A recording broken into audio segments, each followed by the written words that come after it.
Bismillahirrahmanirrahim.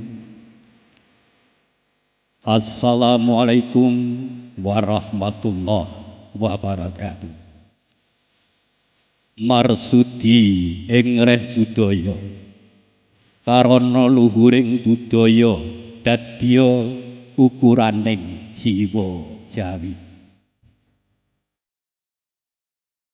Katentreman miwah paring sih wirasa nugraning Gusti kang purbaningrat mupya tansah kasalira para tamu ingkang boten pamrawu.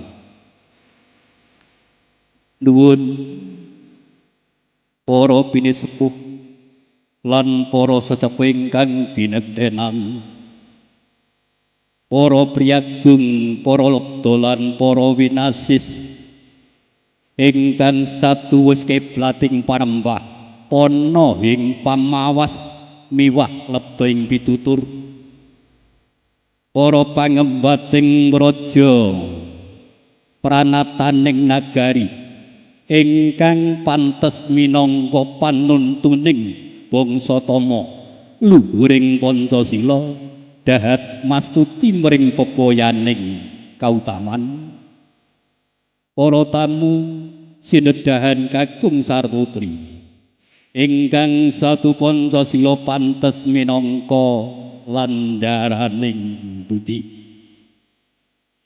Murwakani lekasing atur kula jejer pambiwara saking Sanggar Budaya Jawa Parikesit Kabupaten Karanganyar langkung rumiyin ngaturaken perembagi wilujeng rawuhipun para tamu kakung miwah putri wilujeng enjing wilujeng lelenggahan ngantos tundhon purnaning gati pargian. Lujeng rijuga pinilih surya piniji tumpak cemengan stuwagi katiti mangsa kaping 12 April 2000 langkung Masehi sinengkalan hing warsa ciptaning panembah swarganing panganten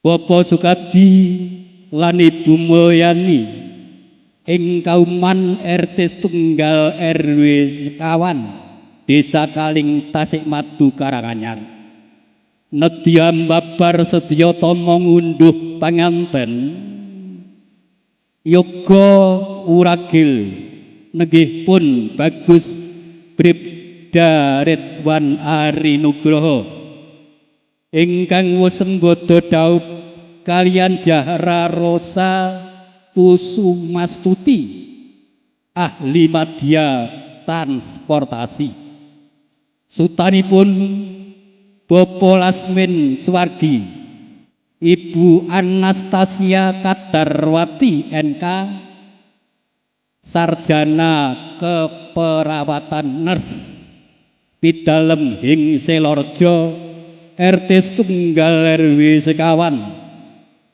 Desa Selorjo Kecamatan Girimarto Kitagara Wonogiri wondene tata cara ijab kabul akad nikahipun panganten sampun kalampahan rikala dinten Kemis Pahing katiti mangsa kaping 11 April 2000 selangkung winanci tabuh 8 enjing wonten ing gedung PPNI Wonogiri Wonokerto Wonogiri. Para tamu sinedahan kakung putri ingkang winantu Suka Basuki tumuli pareng badhe kawasaken pratilan urut-urutaning lampah tata cara bagian ngunduh panganten kapurba Bapak Sukadi sekalian.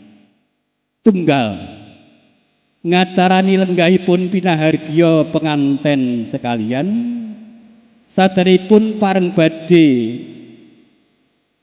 pinurwakan tata cara pasrah sarta panampi penganten sekalian. Tumuli wusnya panganten sekalian satata lenggah jajar semanding wonten ing papan ngrubungan. Kalajengaken parade catering saking catering Bintan saking Kucang Sawit Surakarta Adiningrat. Tumuli tata cara salajengipun sungkeman panganten katur sandhap pepadaning Rama miwah Ibu. Tata carangka gangsal atur panuwun sarta parembage wilujeng ing ngarsanipun para tamu kakung putri. Nenem foto pangeston lan foto pakurmatan jajar kalian panganten sekalian. 7 bedolan penganten tondo yekti purnaning gati pargian. Para tamu sinedhahan kakung sarta putri ingkang winantu suka lawan pasuki. Mekaten menggah pratelan lampah lampahing tata cara. Upacara pargian ngunduh penganten kapurba dening Bapak Sukadi lan Ibu Mulyani. Mugi ndadosna ing kauningan para tamu sekalian. Nuwun, matur nuwun.